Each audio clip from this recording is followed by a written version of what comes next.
주께서 생명의 길을 내게 보이시리니 주의 앞에는 충만한 기쁨이 있고 주의 오른쪽에는 영원한 즐거움이 있나이다. 아멘. 찬송가 35장 하나님께 찬양드립니다.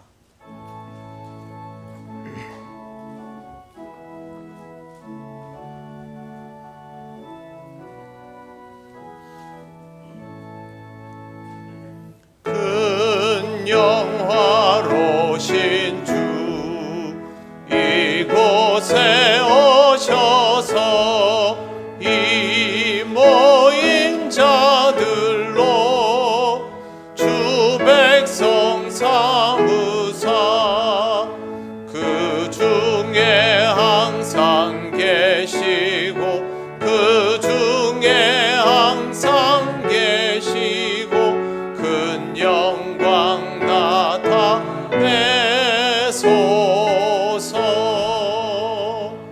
이 백성 기도와 도에 물들임이 향내와 같으니 곧 받으옵소서. 주 예수 크신 복음을 주 예수 크신 복음을 만 백성 듣게 하소서. 또 우리 자손들 다 주를 기리고 저 성전 돌같이 기나게 하소서. 주 구원하신 능력을 주 구원하신 능력을 늘 끝날까지 주소서.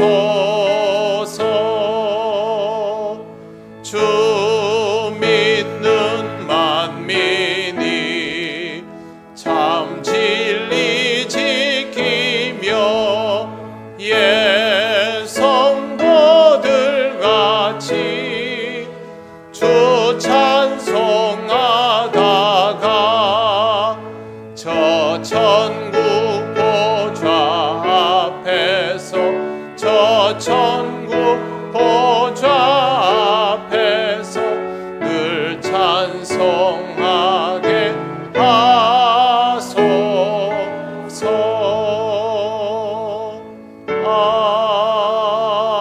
아멘.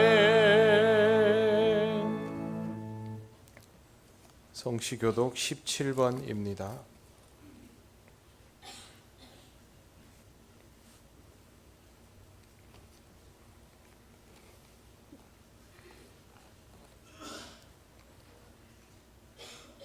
너희 권능 있는 자들아 영광과 능력을 여호와께 돌리고 돌릴지어다.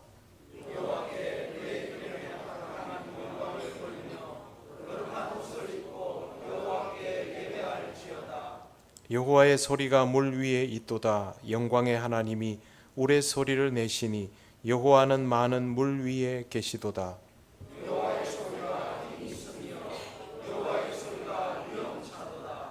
여호와의 소리가 백향목을 꺾으시며 여호와께서 레바논 백향목을 꺾어 부수시도다.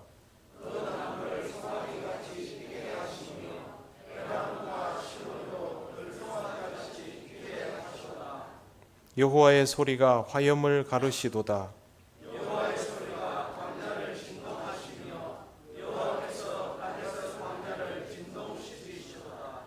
여호와의 소리가 암사슴을 낙태하게 하시고 삼림을 맑게 벗기시니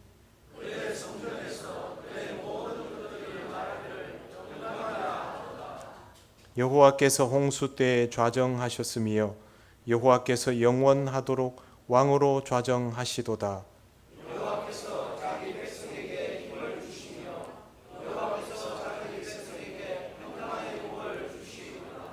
아멘.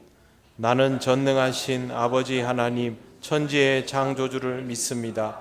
나는 그의 유일하신 아들 우리 주 예수 그리스도를 믿습니다.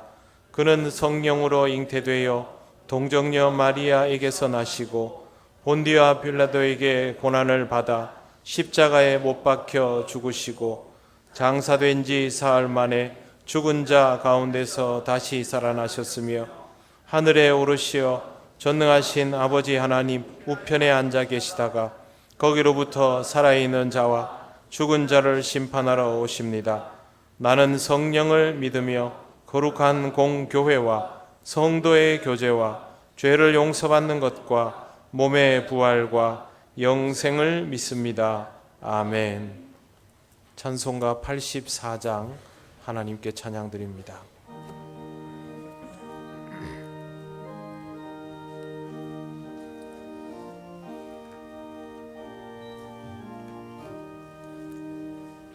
온 세상이 캄캄하여서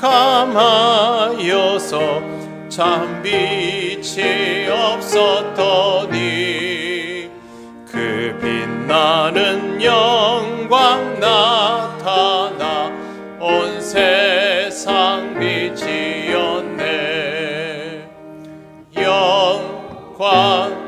영광의 주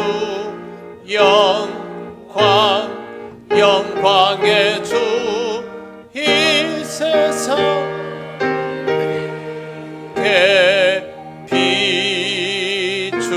비추었네. 영광의 주 영광의 주 이 세상의 빛은 오직 주 예수님. 주 말씀을 믿는 사람은 그 마음이 시원하고 주 명령을 준행하는 자 그 길이 환하겠네. 영광의 주 영광의 주 밝은 그 빛 내게 비추었네. 영광의 주 영광의 주 이 세상의 빛은 오직 주 예수님. 죄 가운데 사는 사람은 그 눈이 어두워도 그 죄악을 씻는 날에는 그 눈이 밝아지네. 영광의 주 영광의 주 밝은 그 빛 내게 비추었네. 영광의 주 영광의 주 이 세상의 빛은 오직 주 예수님.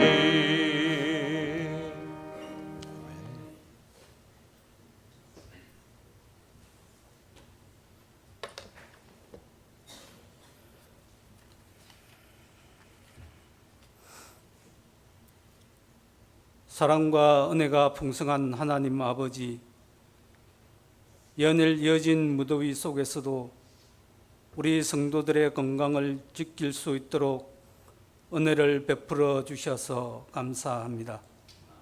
이렇게 또 거룩한 주의 날을 허락하셔서 뜨거운 심령으로 주님을 찬양하며 예배할 수 있도록 인도하여 주시니 감사합니다. 주님, 지난 주간을 돌아볼 때 아버지의 선하신 뜻대로 살지 못하였음을 고백합니다. 기도할 수 있는데 근심 걱정이 앞섰고 이웃과 형제 자매에게 사랑을 나누고 전할 수 있는데 우리의 욕심과 게으름으로 순종하지 못하였음을 회개하오니 우리 성도들의 부족하고 연약함을 긍휼히 여기셔서 십자가의 사랑으로 용서하여 주시옵소서. 하나님, 은혜와 진리로 이 나라와 이 민족을 인도하여 주시옵소서. 세우신 위정자들에게 지혜를 허락하시고 겸손하고 순전한 마음으로 하나님의 정의와 공의를 따르게 하여 주시옵소서. 평화의 왕, 평강의 왕으로 오신 주님, 이 땅 위에 참된 평화를 허락하셔서 같은 민족인 남과 북이 화해케 하시고 세상의 모든 전쟁의 소문이 사라지게 하여 주시옵소서. 우리 통영교회를 지켜주시고 항상 풍성한 은혜로 채워주시니 감사합니다. 올해 새롭게 시작한 모든 사역들이 이 무더위로 인하여 지치지 않게 하셔서 끝까지 잘 감당하고 마무리할 수 있도록 교회와 성도들에게 능력을 다하여 주시옵고 주님께서 명령하신 선교의 사명을 더욱 힘써 이루어가는 우리 통영교회 되도록 인도하여 주옵소서. 청년부를 시작으로 청소년부, 아동부에 이르기까지 교회 학교의 성경학교와 수련회를 하나님 은혜 가운데 모든 순서를 마칠 수 있도록 지켜주심 감사드립니다. 수고한 교육자와 교사들을 주님께서 은혜로 채워주시고 위로하여 주시옵소서. 연로하신 성도님들 무더워진 날씨에 건강 잃지 않도록 지켜주시고 원치 않는 질병과 뜻하지 않는 사고로 병원과 가정에서 치료 중에 있는 우리 성도들 여호와 라파 치료하시는 하나님께서 그들의 간구를 기억하셔서 속기 회복할 수 있도록 은혜 내려 주시옵소서. 주님, 장례를 치는 가족들이 있습니다. 하나님 말씀을 통하여 깊은 위로를 받게 하시고 어머니의 신앙이 끊어지지 아니하고 이어나갈 수 있도록 우리 주님께서 인도하여 주시옵소서. 아버지 하나님, 이제 말씀 앞으로 나아갑니다. 말씀을 대언하실 담임 목사님을 성령 하나님께서 붙들어 주셔서 목사님을 통하여 선포되는 말씀으로 모든 성도들의 삶이 거듭나게 하시고 심령이 회복되게 인도하여 주시옵소서. 보이지 않는 곳에서 예배를 위하여 몸과 마음으로 헌신하는 모든 이들을 주님께서 기억하여 주시옵고 말씀 의지하여 한 주간 승리하는 삶을 살아가기 원하오며 예수님의 이름으로 기도드립니다. 아멘.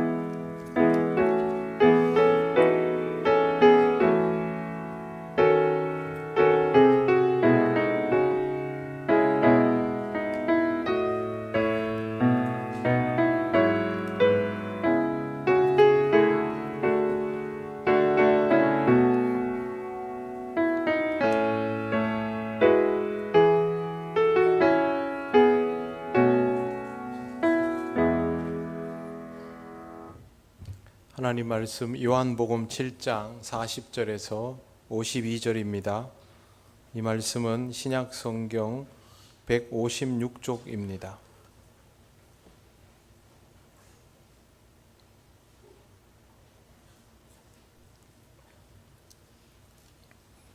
요한복음 7장 40절에서 52절 말씀을 봉독합니다. 이 말씀을 들은 무리 중에서 어떤 사람은 이 사람이 참으로 그 선지자라 하며 어떤 사람은 그리스도라 하며 어떤 이들은 그리스도가 어찌 갈릴리에서 나오겠느냐, 성경에 이르기를 그리스도는 다윗의 씨로 또 다윗이 살던 마을 베들레헴에서 나오리라 하지 아니하였느냐 하며 예수로 말미암아 무리 중에서 쟁론이 되니 그 중에는 그를 잡고자 하는 자들도 있으나 손을 대는 자는 없었더라. 아랫 사람들이 대제사장들과 바리새인들에게로 오니 그들이 묻되 어찌하여 잡아오지 아니하였느냐. 아랫 사람들이 대답하되 그 사람이 말하는 것처럼 말한 사람은 이때까지 없었나이다 하니 바리새인들이 대답하되 너희도 미혹되었느냐? 당국자들이나 바리새인 중에 그를 믿는 자가 있느냐? 율법을 알지 못하는 이 무리는 저주를 받은 자로다. 그 중에 한 사람 곧 전에 예수께 왔던 니고데모가 그들에게 말하되 우리 율법은 사람의 말을 듣고 그 행한 것을 알기 전에 심판하느냐? 그들이 대답하여 이르되 너도 갈릴리에서 왔느냐? 찾아보라.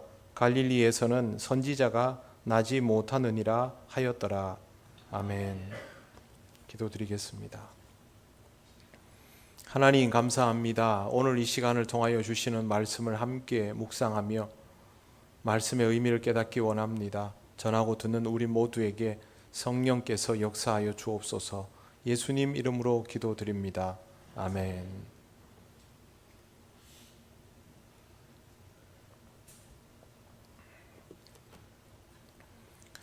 이단 경계주일 말씀을 준비하면서 제일 먼저 들었던 생각이 이단을 경계해야 하는구나 였습니다. 그러면서 생각이 더 났습니다. 어떻게 해야 이단을 경계하는 것이 될까? 과연 이단을 경계할 수 있을까?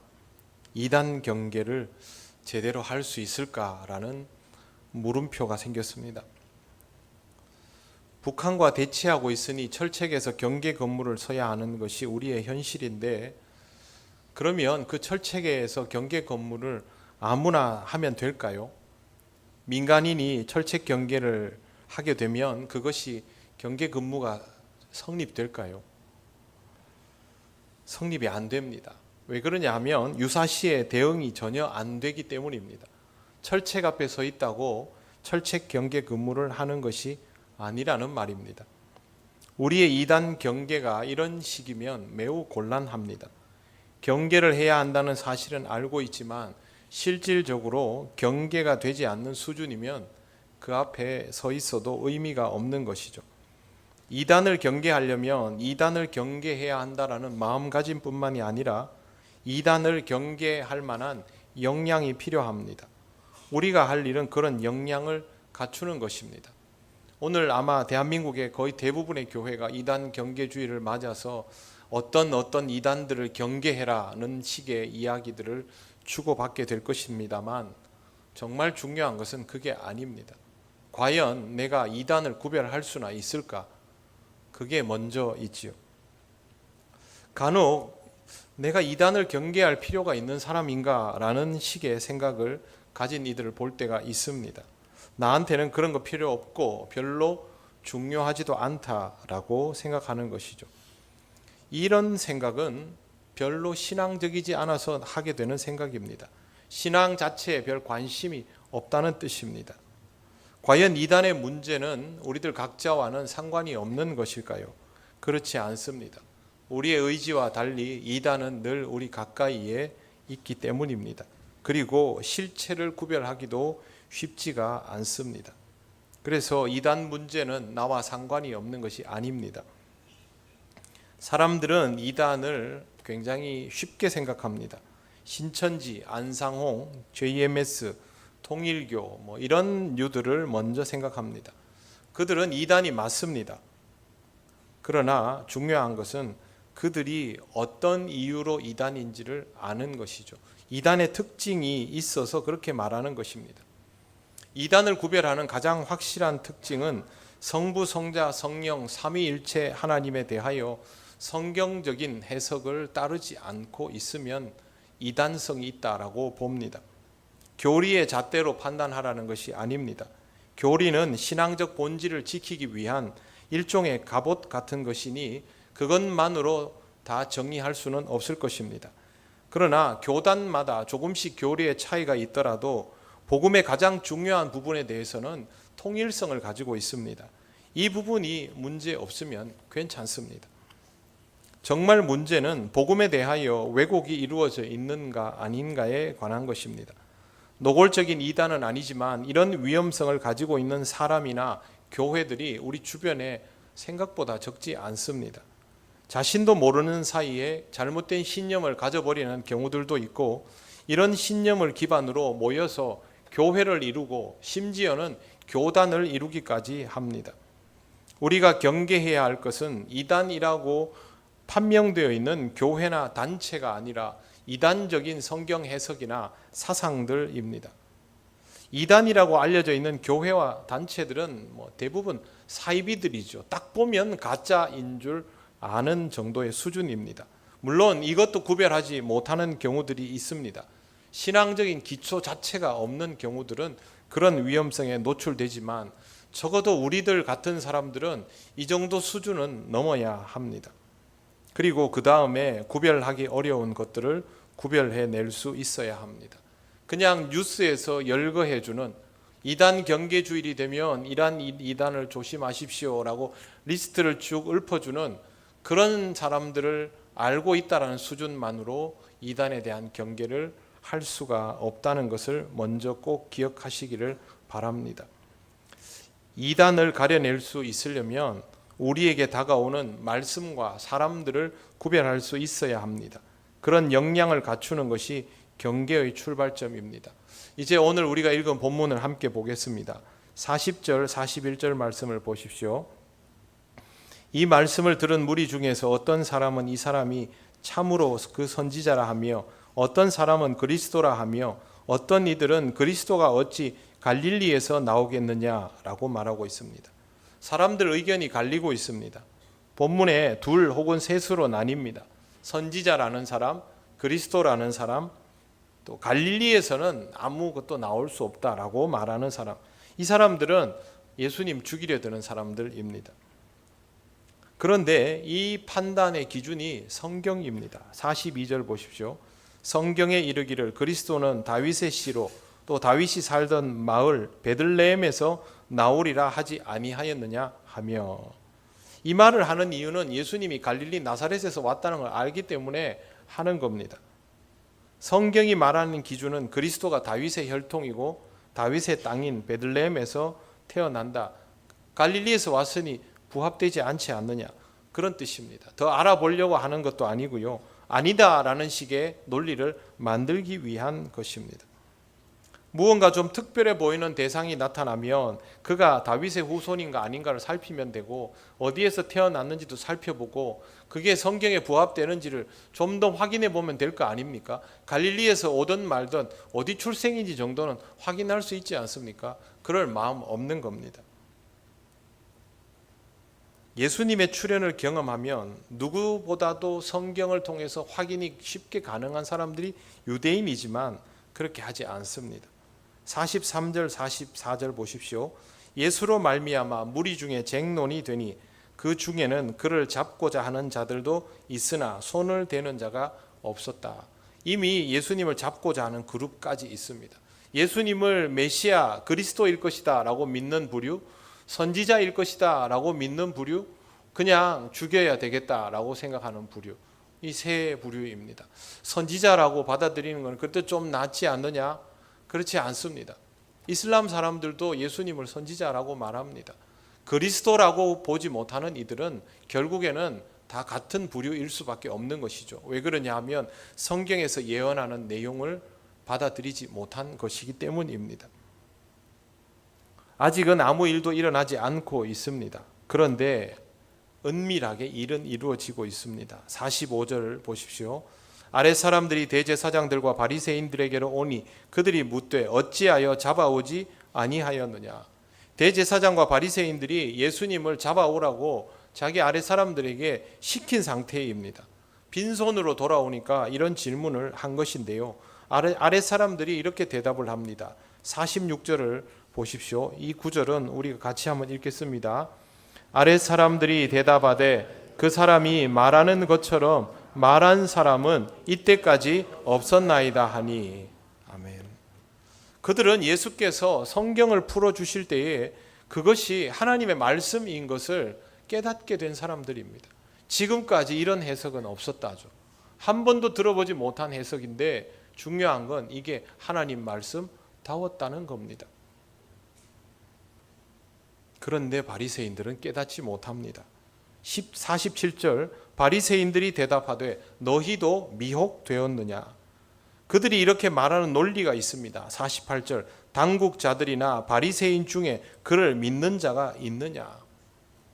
당시의 유력자들, 그들은 그냥 유력자들이 아니지요. 성경 지식의 판단 근거를 소유하고 있는 사람들입니다. 바리새인과 또 여기에 나오는 이런 유력자들은 성경 지식이 뛰어난 것을 전제로 그 자리에 있는 사람들입니다. 그렇기 때문에 그들에게 인정받았느냐라는 것이죠. 예수님이 어떤 분이든지 중요하지 않습니다. 그 당시 종교 지도자들에게 인정받으면 공인되면 되는 것이고 공인 안 되면 안 되는 것이죠. 성경 해석의 기준이 어디에 있습니까? 그들에게 있습니다.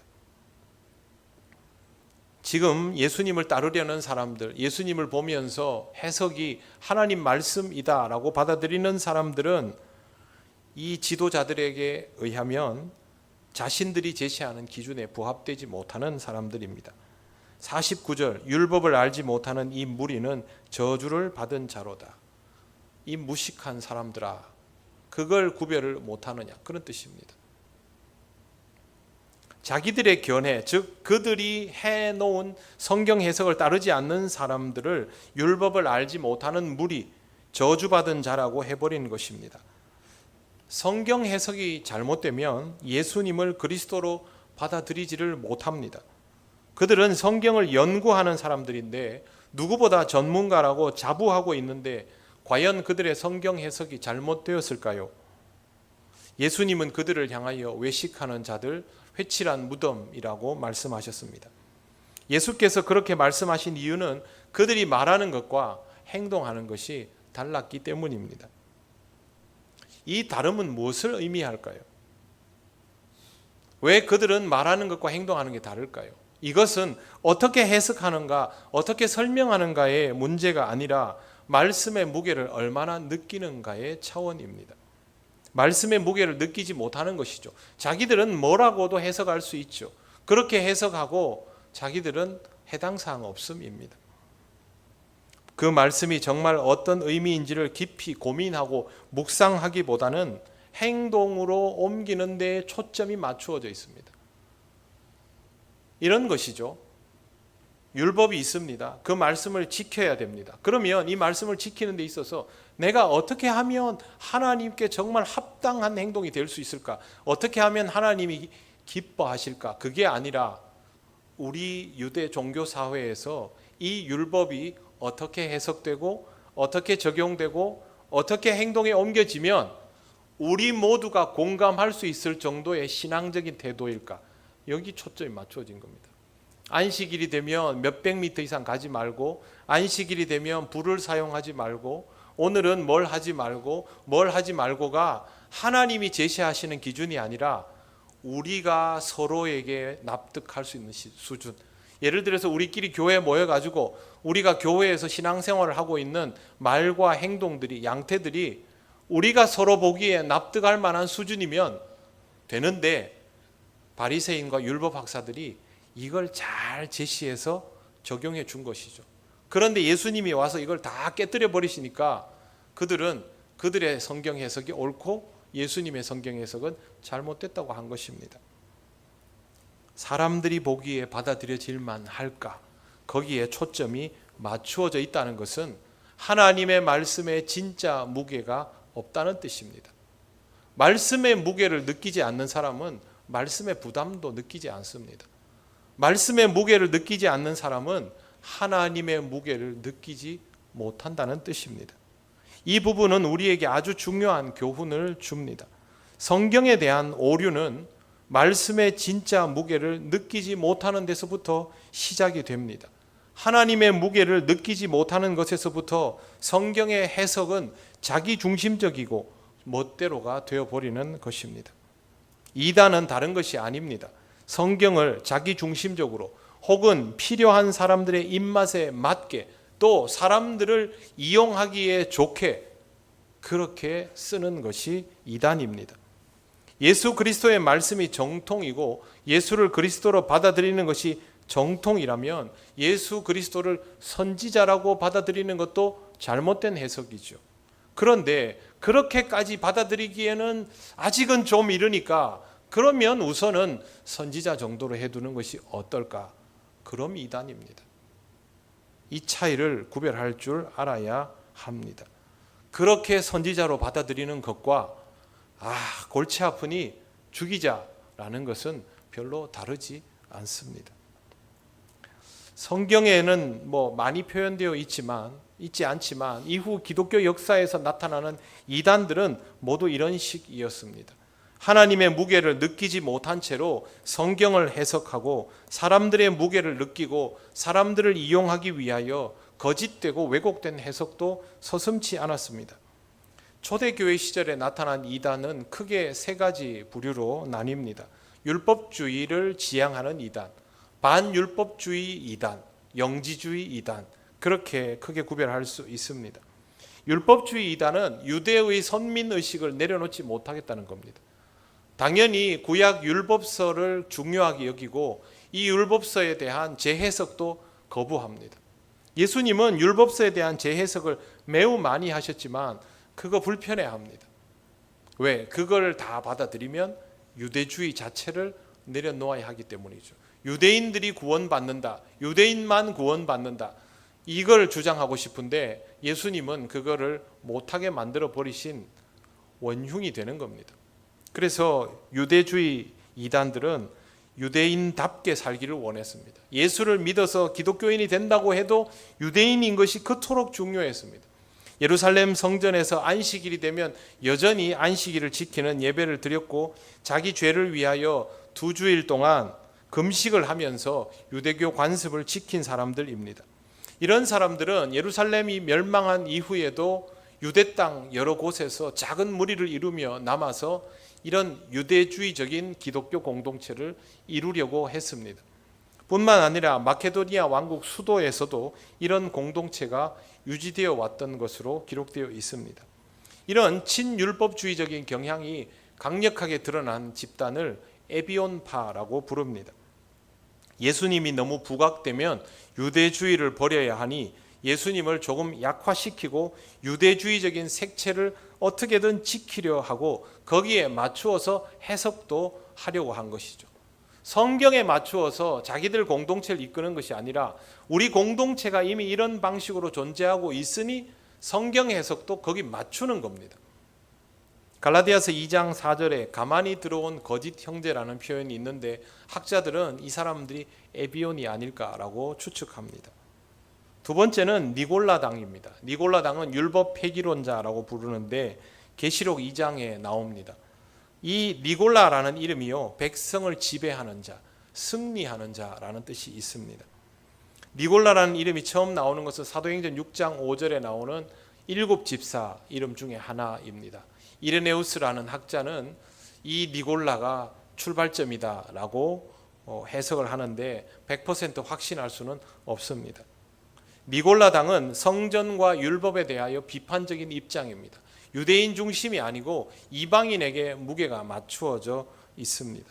성전과 율법은 부정하는데요, 성직자와 평신도의 계급을 아주 구별을 엄격하게 지우는 집단입니다. 성직자가 평신도를 지배하는 형태로 움직여졌습니다. 성경에서 목회자와 평신도의 구별은 차별이 아니라 은사에 의하여 직분이 나뉘어진 것입니다. 물론 교회를 책임지는 목회자의 무게가 무거운 것은 당연하겠지만 그것은 사람의 차별이 아니죠. 그런데 일부 교회들을 보면 목회자가 교주처럼 되어 있는 경우들을 가끔 볼 때가 있습니다.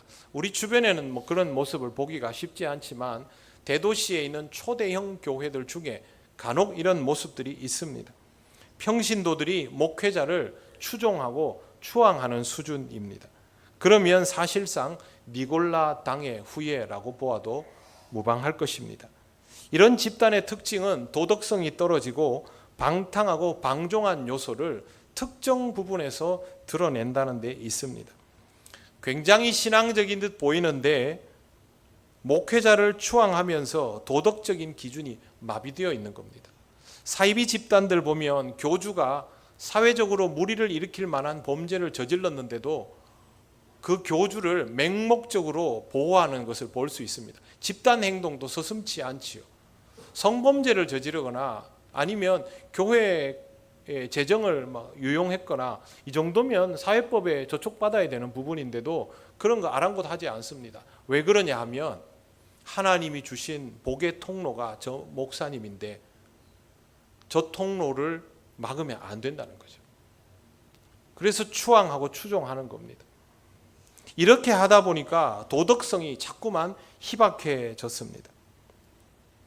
구약의 율법이 필요 없다 해서 여기까지 가버린 겁니다. 율법이 필요하지 않다는 말은 율법보다 더 귀한 복음이 우리에게 있기 때문입니다. 주님의 복음이 구약 율법에 대한 완전한 해석을 통해서 우리에게 그 기능을 하고도 남기 때문에 굳이 구약의 율법을 문자 그대로 지킬 필요가 없다라는 의미에서 율법이 아니라 복음이다라고 한 것인데, 그런 다 필요 없다. 그냥 우리한테 맞는 거면 되고 우리 지도자가 제시하는 대로면 되고 그런 식이 되다 보니까 도덕적으로도 문제를 일으키게 되었던 것입니다. 니골라 당도 굉장히 강한 세력이었습니다. 더 무서운 반율법주의 경향이 또 있습니다. 그들이 마르시온이라고 불리우는 영지주의자들입니다.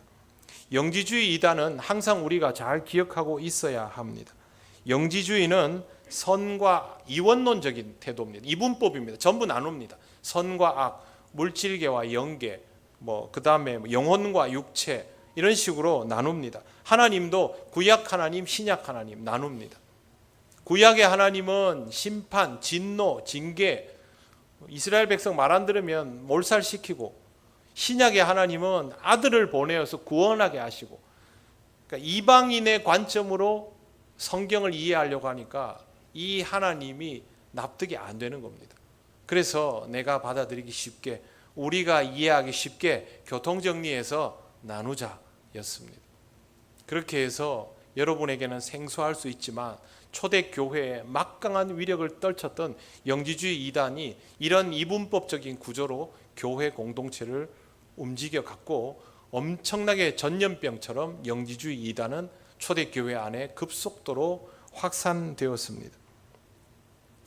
영지주의 이단이 나온 이유는 조금 전에 설명한 것처럼 유대적인 하나님 이해가 어려워서 그렇습니다. 유대인들은 이론론입니다. 영혼과 육체 구별이 없습니다. 하나님의 영역과 하나님의 손이 미치지 못하는 영역의 구별도 없습니다. 그들이 그렇게 할 수밖에 없었던 이유는 하나님이 그들에게 역사하셨기 때문입니다. 하나님이 임재하셨기 때문에 자기들은 그냥 하나님의 임재대로 반응했을 뿐입니다. 그러니까 교통정리를 하고 자시고 할 게 없죠. 여러분, 누군가가 내게 작용하여서 그대로 드러내버리면 나는 그냥 받아들일 수밖에 없죠. 그걸 내가 어떻게 재해석을 합니까? 그러나 이방인들은 그런 경험이 없기 때문에 그들이 가지고 있는 사상의 틀을 가지고 이해하려고 한 것이죠. 현대인들, 여러분 주변의 지인들 한번 보십시오. 하나님에 대해서 이야기하고 창조주요 섭리자이시다, 그렇게 이야기하면 이해합니까? 이해 못하죠. 다 본인들이 가지고 있는 사고의 틀 안에서 하나님을 해석하려고 들죠. 이해가 안 됩니다. 그러다가 하나님의 임재를 경험하면 그 해석이 의미 없어지죠.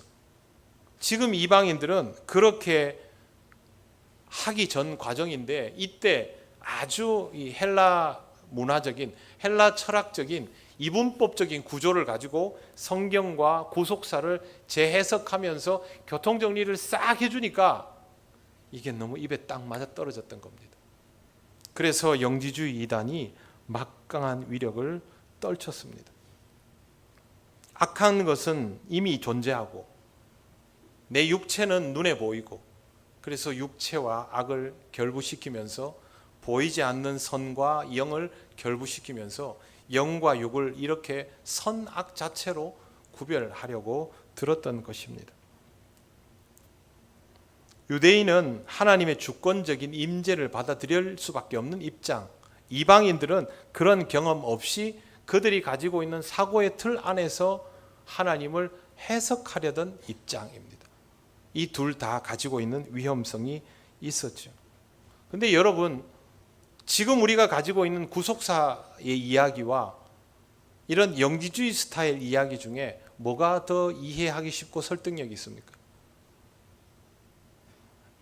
영지주의 스타일이 더 쉽습니다. 쉽게 말씀드려 볼게요. 우리가 알고 있는 예수님, 하나님의 아들이 이 땅에 오셔서 낮고 천한 곳에서 인간으로서의 삶을 시작하시고 그렇게 이 땅에서 소리 없이 사시다가 공적인 생애를 시작하시면서 말씀을 전하는 자리에서 인정받지 못하시고 오히려 배척당하시고 고난당하고 십자가에 달려 죽으시고 부활하셨습니다. 제일 어려운 길로 오셨죠. 이거 말고 하나님의 아들이 슈퍼맨처럼 이 땅에 처음부터 초인적인 모습으로 와서 처음부터 다른 인간들과는 구별되는 놀라운 능력을 드러내 보이고 누구도 범접할 수 없는 그 힘과 권위와 지혜를 가지고 이 땅에서 만왕의 왕이 되고 만주의 주가 되면 여러분 어떻겠습니까?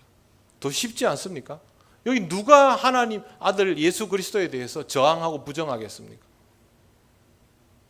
이를테면 그런 식입니다. 인간은 하나님이 제시하시는 것보다 우리가 판단하고 싶은 대로 판단하기를 원합니다. 우리가 이해하기 쉬운 방향을 찾습니다. 그러다가 보면 이런 길에 들어서게 되는 것입니다. 좀 전에 말씀드린 것처럼 가장 인기 있었던 이단이 영지주의이고 그래서 어쩔 수 없이 지금도 이런 사조들이 우리 안에 도사리고 있습니다. 육체는 죄악된 것, 영은 선한 것, 썩어질 육신,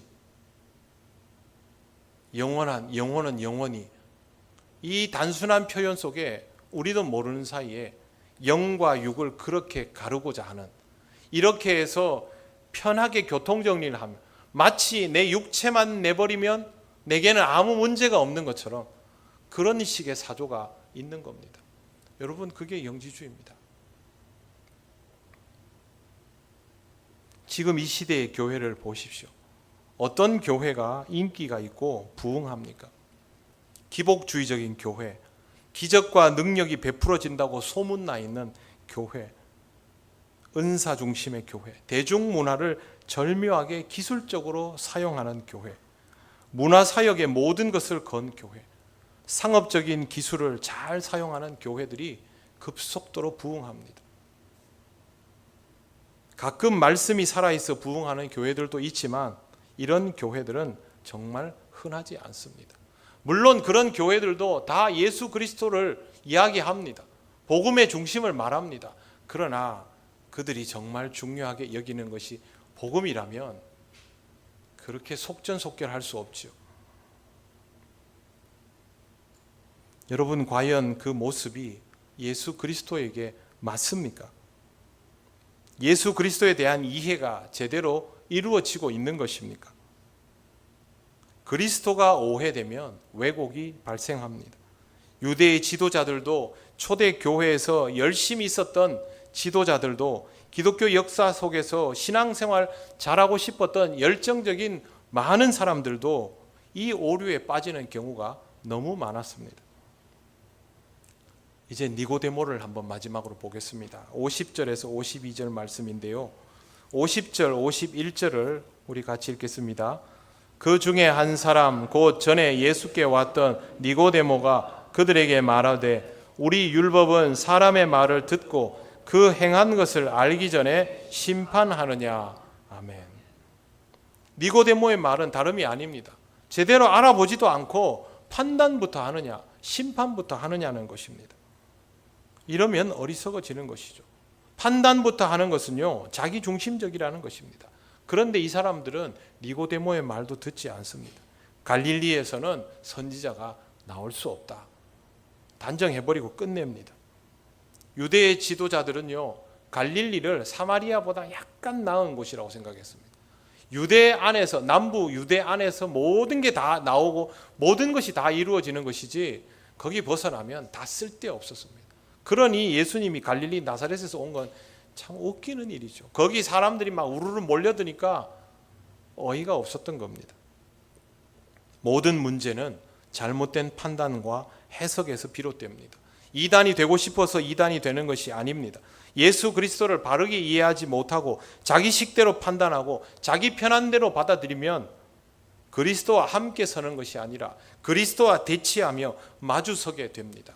그러면 이단입니다. 다를 이 끝단 아닙니까? 유대인들이 그랬고 초대교회에도 그랬으며 지금 이 시대에도 그런 일이 일어나고 있습니다.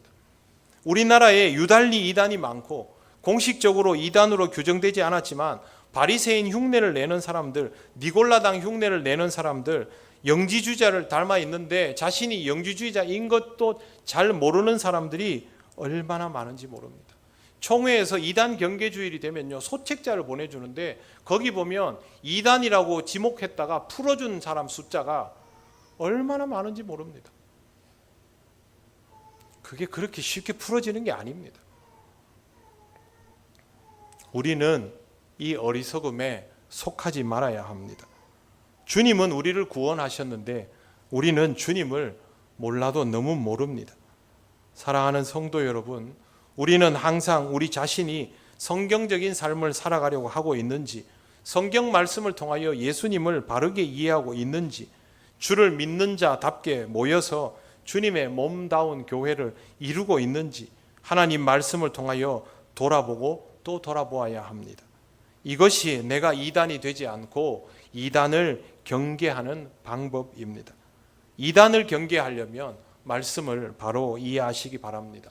그러기 위해서 말씀을 공부하고 연구하셔야 합니다. 남이 떠먹여 주는 것만으로는 내 것을 만들지 못합니다. 반드시 말씀을 읽어서 내 것으로 소화시키고 소화시킨 것이 바른 내용인지를 검증받으셔야 합니다. 여러분의 신앙에 조금이라도 허점이 보이고 문제가 생긴다면 언제든지 주님 말씀 앞에 다시 서고 갱신될 수 있도록 스스로를 돌아보시기를 바랍니다. 기도드리겠습니다. 하나님 감사합니다. 어리석은 우리를 견고하게 하시기 위하여 오늘도 말씀 주심을 감사합니다. 이단에 미혹되지 않을 정도가 아니라 아버지 하나님 건강한 신앙의 중심을 잡을 수 있는 우리들 되게 하여 주옵소서. 예수님 이름으로 기도드립니다. 아멘. 찬송가 93장 찬양하시며 봉헌하시겠습니다.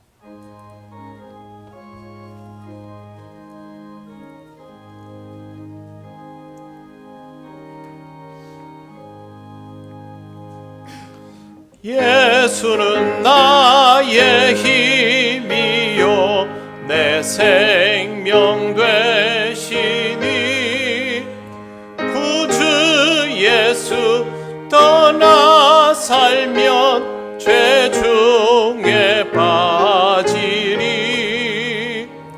눈물이 앞을 가리고 내 맘에 근심 쌓일 때 위로하고 힘주시니 주 예수.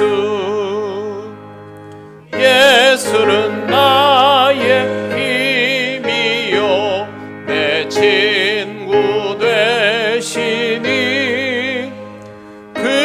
은혜를 간구하면 풍성히 받으리 햇빛과 비를 주시니 추수할 곡식 많도다 귀한 열매 주시느니 주 예수. 예수는 나의 힘이요 기쁨 되시니 그 명령을 준행하여 늘 충성하겠네 주야로 보호하시며 바른 길 가게 하시니 의지하고 따라가니 주 예수.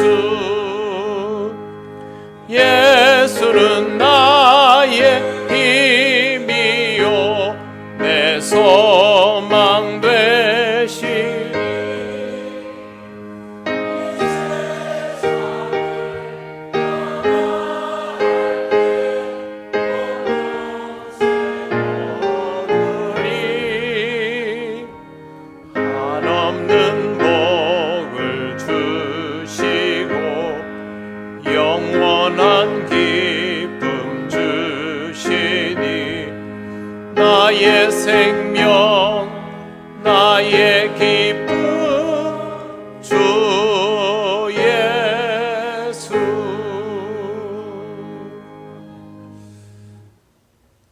하나님 아버지 은혜를 감사합니다. 오늘도 하나님 은혜로 예배하며 예물을 드립니다. 우리의 모든 것이 하나님의 은혜임을 잊지 않기를 원합니다. 성령께서 우리를 붙드시고 인도하옵소서. 이 시간 드려진 예물은 하나님 나라를 위하여 쓰여지게 하옵소서. 다음 한 주간도 우리 모든 성도들의 삶을 주님 은혜로 채워 주옵소서. 예수님 이름으로 기도드립니다. 아멘.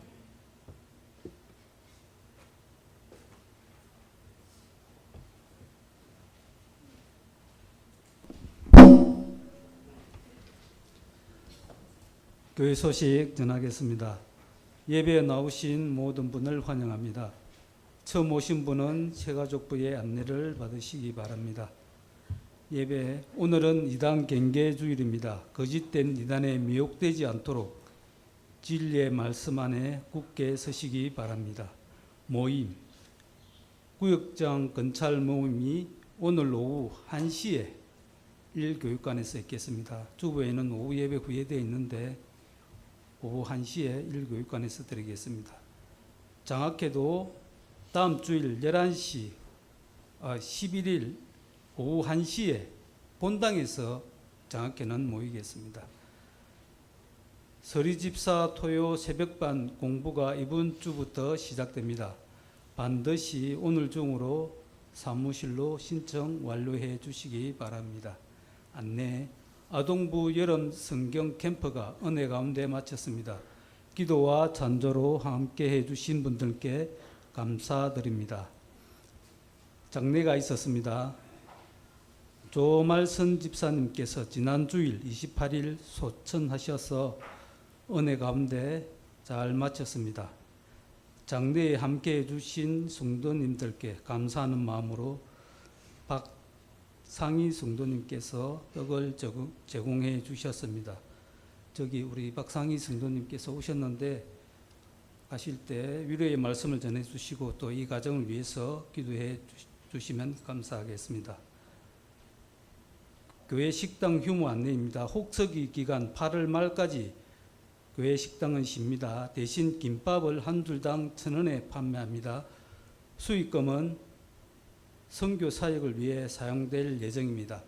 오늘은 김부종 장로님께서 김밥값을 대신 제공해 주셨기 때문에 오늘은 1,000원 안 내시고 그냥 드시면 되겠습니다.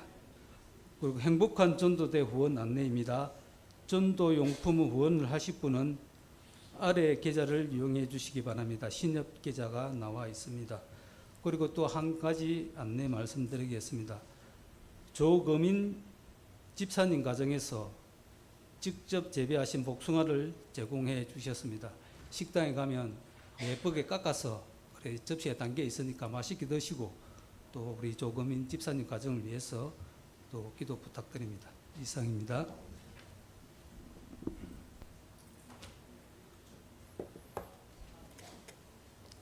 네, 서리 집사님들 공부를 이번 주에부터 시작합니다. 등록 안 하고 갑자기 나타나시지 말고요. 꼭 오늘까지 미리 등록을 해 주셔야 되고 교회 항존직들은 모두 공부를 마쳤습니다. 여러분 신앙에 유익하니까 그렇게 하시고 오늘 점심은 디저트까지 다 있으니까 맛있게 드시고 성도의 교제를 잘 나누시기 바랍니다. 이제 일어나셔서 예배드린 교우들과 서로 인사하시겠습니다.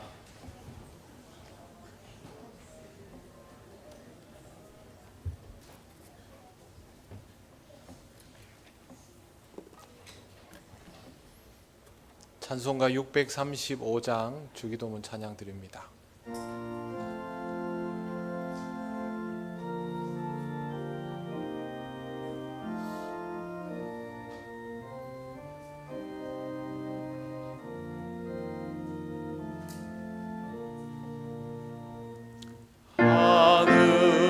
하늘에 계신 아버지 이름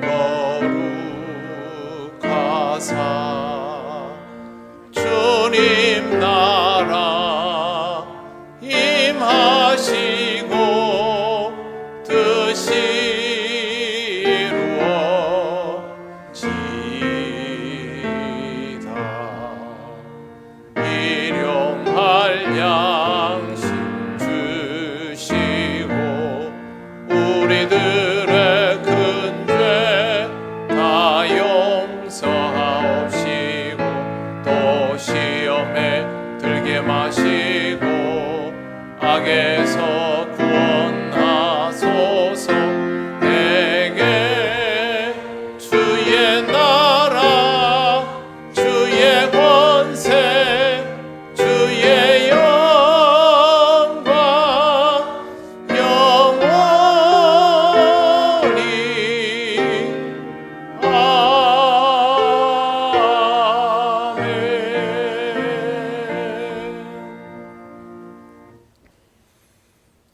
주 예수 그리스도의 크신 은혜와 하나님 아버지의 놀라우신 사랑과 성령님의 교통하시고 인도하여 주심이 주 예수 그리스도를 향한 온전한 믿음으로 건강하게 신앙생활하며 하나님 자녀답게 살아가기 원하는 이 시간 예배하는 권속들 위해 영원토록 함께 하시기를 간절히 축원하옵나이다.